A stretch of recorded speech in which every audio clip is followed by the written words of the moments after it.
اب مجھے بتائیں، نبی پاک صلی اللہ علیہ وآلہ وسلم کی نبوت کو ہم تسلیم کرتے ہیں تو جی یہ واقعہ کیا بتاتا ہے؟ یہ واقعہ یہ بتاتا ہے کہ انبیاء کو خدا وحی کے ذریعے خبر دیتا ہے تو وہ علم کامل ہوتا ہے۔ ایک حوالہ آپ نے پڑھا بھی ہے، ابھی آپ نے الفاظ پڑھے تھے، اس میں آپ نے لفظ بولا کہ جس جو تبلیغ وہ کرتے ہیں، جو خدا کی طرف سے وہ احکامات پہنچاتے ہیں، اس میں وہ بالکل ٹھیک ہے۔ تو عرض یہ کیا تھا پچھلی دفعہ بھی، مشہود بٹ صاحب، یہ جو آپ نے کہا ہے آپ بتائیں تو میں بتا دوں اس کا جواب۔ جی میں تو کہہ رہا ہوں کہ اس پہ اب ہم دونوں میں بات کرتے ہیں۔ ایک منٹ بتائیں پھر آپ اس سنیں، میں واقعے کی بتاتا کیا ہوں، آپ کریں گے تشریح؟ ایک منٹ سنیں، میں اس کی تشریح کرتا ہوں۔ میں نے پچھلی دفعہ ان تمام سوالوں کا جواب میں آپ کو دے چکا ہوں۔ نبی کریم صلی اللہ علیہ وسلم صاحب شریعت نبی تھے، احکام منسوخ ہوتے تھے، پہلے احکام چل رہے تھے، بالتدریج منسوخ ہوئے۔ آپ کا دعویٰ یہ ہے کہ مرزا کوئی صاحب شریعت نبی نہیں ہے، وہ غیر شرعی نبی ہے، کوئی منسوخ نہیں کر سکتا۔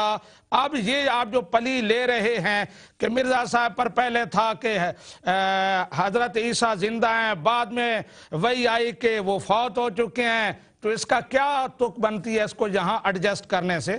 یہاں کس طرح یہ فٹ ہوتی ہے آپ کی یہ بات؟ اب دیکھیں جو بات آپ نے کی ہے وہ اس واقعے پر اطلاق ہی نہیں پاتی۔ آپ نے کیوں نہیں اطلاق پاتی؟ میں نے کہا آپ کا دعویٰ کیا ہے کہ مرزا صاحب شریعت نبی تھا؟ مولانا صاحب پھر وہی بات ہوگی نا۔ نہیں، میں کہہ رہا ہوں نا کہ میں نے جو سوال اٹھایا ہے اس پر، اگر آپ کا دعویٰ ہے کہ مرزا صاحب شریعت نبی تھا تو ہاں کریں یا نہ کریں۔ مولانا صاحب مجھے اب بولنے دیں گے تو میں بولوں گا نا، پھر وہی بات کر رہے ہیں آپ ایسا کیا کریں، آپ یہ پروگرام 2 سے 5 تک خود ہی کر کے گھر چلے جایا کریں۔ ٹھیک ہے، کہہ بھی رہا ہوں کہ جب میں اب سنیں میری بات، جی آپ نے جو بات کی ہے وہ یہ ہے کہ پہلے ایک حکم تھا اس کو منسوخ کر دیا۔ مولانا صاحب یہ واقعہ جو میں نے پڑھا ہے آپ نے سنا ہی نہیں سرے سے۔ پہلے بھی یہی حکم تھا کہ عذاب قبر ہوتا ہے، وہ یہودی عورت یہی تو کہہ رہی تھی، اور بعد میں بھی یہی حکم رہا کہ عذاب قبر ہوتا ہے، اور نبی پاک صلی اللہ علیہ وسلم کے بیچ کے الفاظ سے کہ یہ یہودی یعنی جھوٹ بولتے ہیں، اللہ پہ جھوٹ باندھتے ہیں، کوئی نہیں ہوتا عذاب قبر۔ تو آپ نے ماشاءاللہ جو مثال پیش کیا وہ تو اس واقعے کے الٹ جا رہی ہے۔ آپ جو یہودیہ کا حوالہ پیش کریں، درمیان میں حضرت عیسیٰ علیہ السلام کا دور ہے، اس کے بعد نبی کریم صلی اللہ علیہ وسلم تشریف لائے ہیں۔ تو اس نکالا آپ نے نتیجہ کیا؟ میں یہ بات کا مقصد کیا ہوا؟ جو واقعہ میں پیش کر رہا ہوں وہ یہودی عورت کا پیش کر رہا ہوں، وہ عیسائی تھی ہی نہیں، اور نبی میں یہی کہہ رہا ہوں کہ عیسائی حضرت موسیٰ علیہ السلام پر جو شریعت آئی، پھر حضرت عیسیٰ علیہ السلام پر آئی، حضرت عیسیٰ علیہ السلام کے بعد نبی کریم صلی اللہ علیہ وسلم آئے، بہت سارے احکام یہودیت میں تھے، عیسائیت میں نہیں تھے، پھر عیسائیت کے بعد اسلام آیا تو اسلام نے ان کو منسوخ کیا جو عیسائیت میں تھے۔ میں آپ کو پھر بڑے احترام سے عرض کر رہا ہوں کہ عیسائیت بیچ میں کوئی ڈسکس ہی نہیں ہو رہی۔ اچھا، آپ میرا دوسرا سوال سنیں اس پر۔ نہیں ٹھہرے اچھا پلیز، آپ بالکل بات کو سمجھ نہیں رہے۔ نبی پاک صلی اللہ علیہ وسلم کو علم تھا یہودی عورت ہے، اور یہودی عورت یہ سٹیٹمنٹ دے رہی ہے، آپ کا جواب یہ تھا کہ یہودی جھوٹ بولتے ہیں اللہ پر، تو عیسائیت آپ کہاں سے لے آئے ہیں بیچ میں؟ یہ واقعہ بات کھل جاتی ہے مولانا صاحب۔ یہ واقعہ بتا رہا ہے کہ انبیاء جو ہیں خدا سے جو علم پاتے ہیں، جو وحی ان کو دی جاتی ہے، اس میں وہ بالکل سچے ہوتے ہیں، اس کو آپ غلط ثابت نہیں کر سکتے۔ دیکھیں میری بات سنیں بڑے غور سے، قبر شام میں ہے یا قبر کشمیر میں ہے؟ کون سی بات الہامن کہی گئی ہے؟ کشمیر والی، اس کو آپ غلط ثابت کر دیں۔ یہ کہاں لکھا ہے؟ میں نے حوالہ پیش کیا تھا کہ خلیفہ نور الدین جمونی نے کہا، کوئی الہام کی بات نہیں ہے۔ میں اگر ابھی حوالہ آپ کو دکھا دوں۔ مولانا صاحب میری بات سنیں، خلیفہ جو یہ قبر کا انکشاف میں ابھی آپ کو دکھاتا ہوں۔ ہاں جی پڑھیں۔ آپ بات کریں، میں نکالتا ہوں۔ اچھا، میں یہ آپ کو عرض کر رہا ہوں، حضرت مسیح موعود علیہ السلام نے جو مسیح ہندوستان میں کتاب کی ہے اس کا ذرا مطالعہ کر لیں۔ حضور کو یہ بات، جو حضور کے صحابہ تھے ان کو یہ کہا گیا تھا کہ جاؤ تحقیق کرو، بعض صحابہ نے یہ بھی کہا کہ ہمیں یہ پتہ چلا ہے، لیکن حضرت مسیح موعود علیہ السلام کا یہ ٹھیک ہوا کرتا تھا، جب کسی بات کے متعلق پتہ چلتا تھا خدا سے دعا کرتے تھے اور خدا الہامن بتایا کرتا تھا۔ اچھا، یعنی پہلے پتہ چل جاتا تھا کہ یہ میرے مفاد میں ہے، پھر اللہ تعالیٰ سے کہتے تھے کہ تو بھی مجھے الہام کر دے۔ یہ سکرین پر آ رہا ہے قبر کا انکشاف، ہاں جی اس کو پڑھ لیں۔ دیکھیں، میرے سامنے سکرین نہیں ہے۔ بس یہی تو مسئلہ ہوتا ہے کہ آپ کے سامنے سکرین کسی کے سامنے بھی نہیں ہوتی. ٹی وی کی آواز بند کر دیں تو ٹی وی کی آواز پھر اس کمرے میں نہیں, آواز بند کر دیں, سکرین تو بند نہ کریں نا.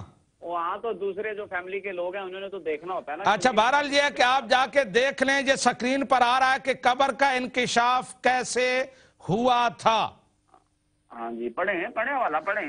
یہ لکھا ہوا ایک بزرگ خلیفہ نور الدین صاحب جمونی ایک دفعہ محلہ خان یار سری نگر سے گزر رہے تھے کہ ایک قبر پر انہوں نے ایک بوڑھے اور بڑھیا کو بیٹھے دیکھا.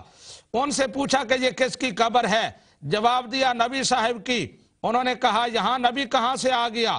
انہوں نے جواب دیا یہ نبی دور سے آیا تھا اور کئی 100 سال پہلے آیا تھا, اور یہ قبر شہزادہ نبی آصف کی قبر کے نام سے مشہور ہے. خلیفہ نور الدین جمونی نے حضرت خلیفۃ المسیح الاول سے ذکر کیا. ایک دفعہ حضرت مسیح ایک مجلس میں تشریف رکھے ہوئے تھے کہ آپ نے فرمایا مجھے معلوم ہوتا ہے کہ حضرت عیسیٰ علیہ السلام کی ایک ایسی جگہ کی طرف گئے تھے جیسے کشمیر. اس پر حضرت خلیفہ نے خانیار والی قبر کا واقعہ حضور کو بتایا.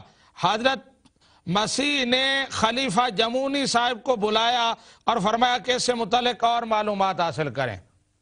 یہاں تو کسی الہام کا ذکر نہیں ہے. اچھا مولانا صاحب, یہاں آپ نے چلا کی اس میں کہاں لکھا ہے کہ حضرت مسیح موعود علیہ السلام کو یہ بات الہاماً پتہ نہیں چلی؟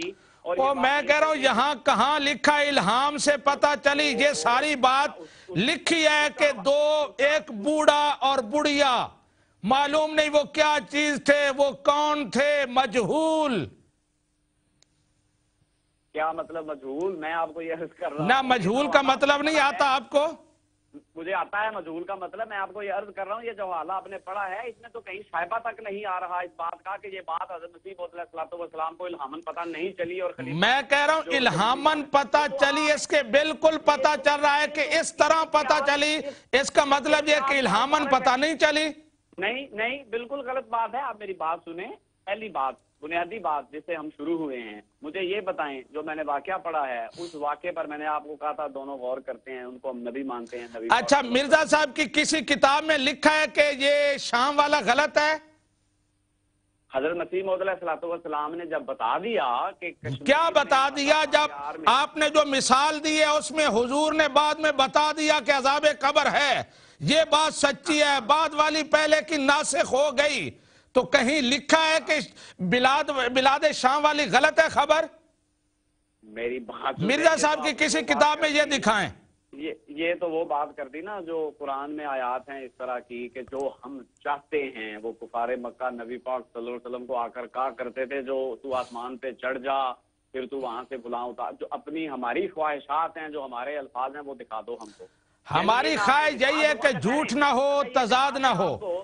یہ دکھا دیں آپ کو تو پھر آپ مان جائیں گے حضرت مسیح موعود علیہ السلام کو نبی؟ جی دکھا دیں. اگر انہوں نے لکھا ہو کہ شام والا میرا قول غلط ہے, وہ منسوخ ہے, آپ مان جائیں گے. اچھا پھر آپ مان جائیں گے؟ مان جاؤں گا. پکی بات ہے. یہ دکھا دیں کہ شام والا قول میرا غلط ہے, وہ منسوخ ہے. اب الفاظ بھی آپ کے اپنے الفاظ نہ بولیں. نہیں, الفاظ پھر میں یہی کہہ رہا ہوں نا جو ان معانی پر دلالت کریں. الفاظ بھی آپ ہی کے ہونے چاہیے. نہیں, الفاظ میرے نہیں, ان معانی پر دلالت کریں, یہ مطلب ہو. ان معانی پر دلالت. کتنی اچھی بات کی. دیکھیں مولانا صاحب آج آپ کافی ریزنیبل بنے ہوئے ہیں آج ماشاءاللہ. جی بتائیں نا, تو آپ بتائیں. ہاں بالکل جناب, یہ ہمارے ذمہ رہا کہ یہ معانی. ذمہ کہاں رہا؟ میں آپ کو عرض کر رہا ہوں کہ یہ آپ کو دکھائیں گے اور یہ معانی نکلیں گے. جب حضرت مسیح موعود علیہ السلام نے کشمیر خانیار والی ساری بات کی تو پہلی منسوخ ہو گئی. ٹھیک ہے, بات ہو گئی. میں کہتا ہوں بات شروع ہی کشمیر خانیار سے. یہ قبر مسیح کا انکشاف ہی یہاں سے ہوتا ہے. بلاد شام والی بات تو بعد میں آتی ہے. کوئی بات نہیں, بات رہ گئی نا ہم دونوں کے درمیان. نہ انکشاف بلاد شام سے ہوا ہے یا سری نگر سے ہوا ہے؟ وہ میں نے کہا وہ پہلا سٹیپ کون سا ہے؟ بات آرام سے کریں, کیا ہو گیا آپ کو, اسپیکر پھٹ جائے گا.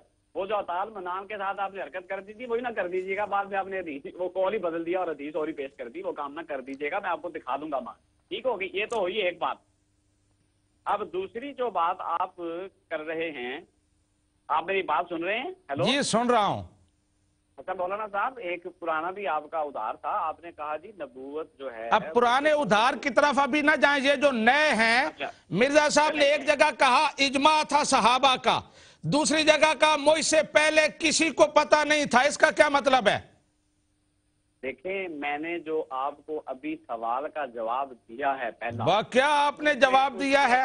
اس پہ تسلی تشفی ہوئی کہ میں آپ کے پیچھے پیچھے بھاگتا رہوں، آپ آگے میں یہی کہہ رہا ہوں کہ یہ تضاد، یہ جھوٹ، ایک تو جھوٹ ہے نا کہ امت کا اجماع تھا صحابہ کرام کا کہ حضرت عیسیٰ وفات پا گئے ہیں، دوسری جگہ لکھا مجھ سے پہلے کسی کو علم نہیں تھا، ان میں سے ایک کا آپ انکار کر دیں کہ یہ غلط ہے۔ اچھا مولانا صاحب ایک آپ کا ادھار ابھی ختم کر دیتا ہوں، 7 بچن کتاب نکالے، روحانی خزائن جلد 10 لکھیں، روحانی خزائن جلد 10 7 بچن کتاب کا نام ہے، صفحہ ہے 307۔ اچھا اس کے یہ پلیز اس پر بتائیں کیا لکھا ہے۔ اچھا جی، اس 307 صفحہ ہے، 7 بچن کتاب کا نام ہے، روحانی خزائن ہے جلد 10، اس کا ہے حاشیہ وہ نیچے حاشیے پہ لکھا ہوا ہے، کیا صفحہ بتایا کتاب کا؟ 307۔ اچھا پڑھیں۔ اچھا جی، یہ بڑا آج اچھا ہو گیا، اللہ میاں نے کام بڑا اچھا کر دیا، آپ کی آج بیعت ہو جائے گی انشاءاللہ۔ 307 پہ لکھا ہے، ہاں ہم نے کسی کتاب میں یہ بھی لکھا ہے کہ حضرت مسیح کی بلاد شام میں قبر ہے، مگر اب صحیح تحقیق ہمیں اس بات کے لکھنے کے لیے مجبور کرتی ہے کہ واقعی قبر وہی ہے جو کشمیر میں ہے، اور ملک شام کی قبر زندہ درگور کا نمونہ تھا جس سے وہ نکل آئے۔ نہیں مولانا صاحب ابھی ساری پبلک نے سن لیا ہے، آپ نے کہا کہاں مرزا صاحب نے منسوخ کیا، یہ منسوخ ہو گیا، یہ آپ دیکھ لیں، میں عالم نہیں ہوں، میں جاہل سا بندہ ہوں، آپ عالم ہیں، حضرت مسیح موعود علیہ السلام کا الہام تھا جو تیری توہین کا ارادہ بھی کرتا ہے میں اس کی توہین کر دوں گا۔ مولانا صاحب خدا کے لیے غور کریں، آپ ایک سچے مسیح پر الزام لگا رہے ہیں۔ میں بالکل یہ بات جو آپ نے پیش کی ہے، میں کہ ٹھیک ہے یہ اگر ہے تو اسی طرح ہے، اس میں کوئی مجھے وہ آپ کی طرح حق ماننے میں کوئی شرم نہیں ہوتی، اگر انہوں نے لکھا ہے تو ٹھیک ہوگا، آگے بات کریں۔ نہیں ٹھہریں، اب دیکھیں آگے بات بھی کر لیتے ہیں، کتنا آگے جانا ہے، جو صاف دل کو کثرت اعجاز کی حاجت نہیں، ایک نشان کافی ہے اگر دل میں ہو خوف کردگار۔ ایک نشان نہیں، ایک جھوٹ کافی ہے، جھوٹے کے لیے ایک جھوٹ، صداقت، ایک سے 1000 بندہ جھوٹ بولے ایک سچ بولے تو وہ نہیں مانا جا سکتا، لیکن 1000 سچ بولے ایک جھوٹ بول دے تو اس کا انکار ہو جاتا ہے۔ مولانا صاحب یقین کریں آپ میری بات کا، میں سچی ہمدردی رکھ کے آپ کو کال کرتا ہوں، بحث کرنا مقصد نہیں، آپ نے ابھی کہا تھا اگر معنی بھی نکل آئے کہ یہ بلاد شام والی میں کہہ رہا ہوں نا، اس سوال کا جواب ہو گیا، آگے بات کریں۔ پلیز بولیں مت، آپ نے ابھی اپنے ہونٹوں سے ارشاد فرمایا تھا کہ اگر اشارتاً بھی بات نکل آئی، معنی بھی نکل آئے تو میں نبی مان جاؤں گا۔ مولانا صاحب اب پیچھے کیا رہ گیا؟ آپ یقین کریں کچھ نہیں رہ گیا پیچھے، خدا نے آج آپ کو دکھا دیا ہے، آپ کے اپنے الفاظ سے، کم از کم خدا کے لیے اپنے الفاظ سے تو نہ پھریں، اور ہم کیا کر سکتے ہیں، ہم کوئی خدا کو تو نہیں زمین پہ نیچے لا سکتے۔ مشہود بٹ صاحب باتیں زیادہ نہ بنائیں، ابھی تضادات 9 باقی ہیں، اتنی خوشی نہ منائیں، میں نے کہا ابھی مرزا صاحب آپ کو گلے سے پکڑ کے پھر رنگ میں لائیں گے۔ میں نے نہیں خوشی منائی، خدا کی قسم، آپ جو اتنے جملہ بازی کر رہے ہیں، میں نہیں کر رہا، آپ کے اپنے الفاظ سے میں یہی کہہ رہا ہوں کہ آپ کا یہ سوال میں اس کو دیکھوں، آپ نے جلد نمبر 7 صفحہ نمبر 307 بتایا تھا۔ جی صفحہ نمبر 307 7 بچن روحانی خزائن جلد نمبر 10، آپ نے عرض کیا تھا، آپ نے ارشاد فرمایا تھا، عرض میں نے کیا تھا کہ مجھے معنی بھی کہیں سے نکل آئے تو میں مرزا صاحب کو، میں بار بار کہہ رہا ہوں کہ یہ سوال ہو گیا، آگے بات کریں۔ میری ایک بھی احترام سے بات سنیں، یہ مذہب کا معاملہ ہے، کوئی ایسی دنیاوی چیز نہیں، آج آپ پروگرام ختم کریں، گھر جائیں ٹھنڈے دل سے، اچھا بے شک ریمائنڈ کر کے ماشاءاللہ، وہ آج کہتے ہیں ہجڑوں کے گھر میں بھی ایک بیٹا پیدا ہو گیا ہے۔ آپ اس سے بھی سخت الفاظ بول لیں لیکن میرے دل میں آپ کی ہمدردی ہے، خدا میں یہی کہہ رہا ہوں کہ وہ ایک لفظ اگر آپ نے کہیں کوئی ڈھونڈ لیا ہے تو اتنی خوشیاں، میں کہہ رہا ہوں ابھی 9 سوال باقی ہیں۔ میں عرض کر رہا ہوں کہ دیکھیں آپ کی اپنی ہی الفاظ سے، اپنے الفاظ سے تو نہ پھریں، ہم نے بھی تو دیکھنا ہے جسے ہم بات کر رہے ہیں وہ کتنا دیانتدار ہے، آپ یقین، میں بار بار کہہ رہا ہوں کہ اس سوال کا جو آپ نے جو بتایا ہے میں اس کو مانتا ہوں، لیکن آگے آپ میں جرات نہیں ہے چلنے کی۔ میں آپ کو عرض کر رہا ہوں آگے کدھر جائیں. یہ جو بات آج ہو گئی ہے اس پہ غور کریں. میں نے شعر بھی پڑھا, آپ دل کو کثرت اعزاز کی حاجت نہیں. اس واقعے پہ غور کریں. ابھی آپ نے کہا تھا میں نبی مان لوں, اور میں نے کب کہا میں نبی مان لوں گا؟ جھوٹ بول رہے ہیں. ابھی اچھا چلیں, ابھی آپ نے جو الفاظ بولے تھے دوبارہ میں نے کہا ریکارڈڈ پروگرام دیکھ لیں, آپ نے بہت بڑا جھوٹ بولا ہے. میں نے آپ کو یہ عرض کیا کہ جو آپ نے بولا ہے وہ بول دیں. چلیں, کیا بولا تھا آپ نے؟ میں نے یہ کہا تھا کہ اگر یہ آپ سنیں, میری بات سنیں, میں نے کہا تھا کہ اگر آپ کوئی ناسخ قول بتا دیں تو اس سوال کا جواب ہو جائے گا, پھر آگے بات کریں گے. دیکھیں یہ کیا یہ تو نہیں کہا تھا میں نے, تو آپ کو یہ کہا تھا. دیکھیں میری بات, جو میرے ذہن میں بات رہ گئی ہے دوبارہ ریکارڈنگ ہے سن لیں گے. میں نے آپ کو یہ کہا تھا اگر میں یہ والا پیش کر دوں تو آپ میرے صاحب کو نبی مان لیں گے. لا حول ولا قوت الا باللہ العلی العظیم. میرے الفاظ یہی تھے مولانا صاحب, آپ نے اقرار کیا. سن رہے, ریکارڈ ہو گیا پروگرام, میں دوبارہ چیک کر لوں گا. اچھا آگے بات کریں. آپ نے دیکھیں اب آگے کدھر جاؤں, پہلے اس کو تو پھر وہی بات, آگے کدھر